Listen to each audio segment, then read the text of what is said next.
Hey everyone, I'm back once again with another book review, and this review is pretty late.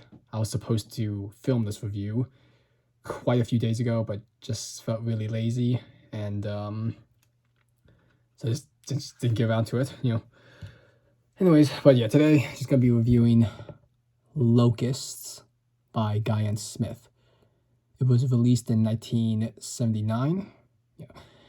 But this edition here is an Arrow edition. You may recognize the logo there if you collect a lot of these older, horror books. But yeah, this edition came out in 1987. I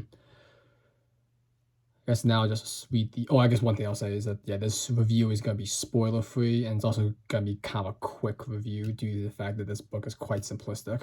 Because I'm sure you can guess what's it about. So, but yeah, I'm gonna read the synopsis behind it. It seems the start of a glorious summer as Alan Alton and his family settle into the new home in the Shropshire Hills. Then the insects start to appear.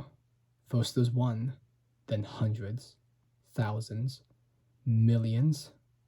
A smothering tide of destruction covers the land. As the heat wave continues, week after week, the horde of invaders grow. A hideous red-eyed devastation spreading across town and country, biting, stripping, devouring everything and everyone in its path. So yeah, obviously it's about a bunch of locusts going around just causing chaos. And one thing I forgot to do is let's show off the cover. I like this cover quite a bit. I mean, it's a little hard to see because the lighting's so bad in my room. I can make that a little bit better. But yeah, it's a bit of a graphic cover. Yeah. But yeah, I like it. I guess okay. I'll just go into a little bit about the basics of the plot right now. So yeah, it's about Alan Alton. Him and his family, they move into the countryside, as it says in the synopsis there. But yeah, it's I guess you say there's quite a bit of, I guess a few other main characters aside from just Alan and his family, but I'm going to mainly talk about his family. But yeah, there's Alan and his wife, Sheila, and they have a son named David. Let's see. Yeah, I can't remember. I'm not sure they ever said David's age in this book, because again, it's been a few days since I finished this book. But he definitely seems pretty young. He's probably like 9 or 10 or something like that, Anyways, but yeah, Alan decides that the family should move to the countryside because it'd be better living, like maybe less stress for the whole family, and he thinks it'll be better for his son to live in the countryside. Like he can be, raised with like fresh air, or a lot more room in the outdoors and all this other stuff. And he also thinks that it'll help maybe like him and his wife having issues with their marriage. It's not really the most ideal. It's not like they hate each other. It's just like things aren't really that perfect. Especially with the fact that they got married just because Sheila got pregnant, and at that point it was kind of like, well, we seem to get along, and I guess we now have to get married.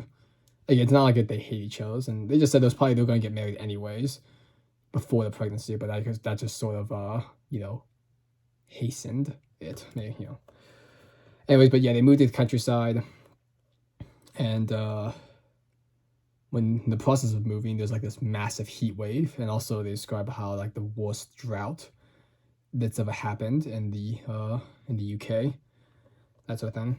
And then soon after, these locusts start appearing.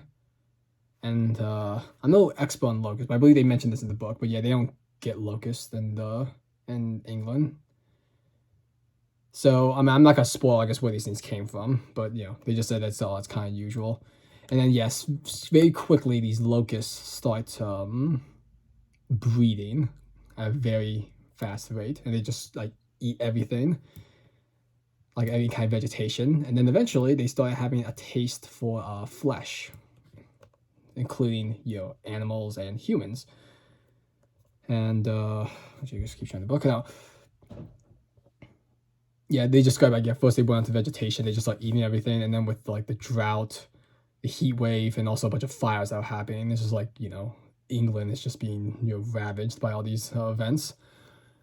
And then let's see. Oh yeah, yeah. But then I guess I'll just get a little bit more. Like, for example, this book, like a lot of Guy Smith novels, it's quite graphic because these locusts, when they attack someone, it's pretty grotesque. They just got like, oh yeah, they just like swarm all over everyone. They start eating them slowly. And there's also one very, well, actually, I think this happens like twice, but yeah, there's like some very particular deaths. Like one of them being a woman, she's being eaten alive by the locusts, and then when she's screaming, the locusts go inside her throat, and that causes her to vomit. But due to the fact that her mouth is filled with locusts, she can't vomit. I guess, correctly. So she's just sort of like, she's being eaten alive, and she's choking to death on her vomit. So yeah, not a very pleasant way to go, to say the least. So yeah, I guess I'll give you a summary about this book. So that's the basic plots and what you expect when you read it. And my general opinions about it is that it's gory, good fun. As as you can probably tell from a lot of my old book reviews, I like these kind of books. Especially this one. You see, it's 230 pages long, and it's not hard to read. That's why I kind of like a lot of these books. They're kind of just like you can just turn. It's kind of like watching a silly B movie. You can just turn your brain off and just kind of enjoy it for what it is. It's like junk food. It's in book form. Oh yeah. I guess what else to say? Yeah, as I say, it's enjoyable. Like has all the tropes you expected with this kind of genre of book. Very gory kills. There's also quite a bit of sex. Although this one doesn't have as much sex as other Guy Smith books I've read. And just like a lot of his books and other books that are like this, characters have sex when I feel like it's not really the appropriate time for it. That sort of thing. What else? Oh, and well, yeah, I was gonna bring something. I guess I lost my train of thought. But anyways, I guess I should just wrap things up. Yeah, I would say this is recommended. If you want like a nature attacks book with some nice gory kills. And this book you can get quite easily on digital. You can find it also. It's not that hard to find a used copy if you look around, but some of those copies seem a little beat up. I was able to get this one for pretty decent price and it's pretty good shape. But anyways, yeah, I gave it a 3 out of 5. I would say, like it's it's not the best Guy Smith book I read, but I had fun. It's just like I said, it's just an easy read. Turn your brain off and just read some really bloody kills done by a bunch of swarms of locusts. Anyways, yeah, like I said, this is a pretty quick review. It's not the most in-depth one because there's not much to this book, unless I feel like I want to like just go over the whole plot. So with that being said, I'm gonna end the video now, and I'll see you guys next time. So take care and bye bye.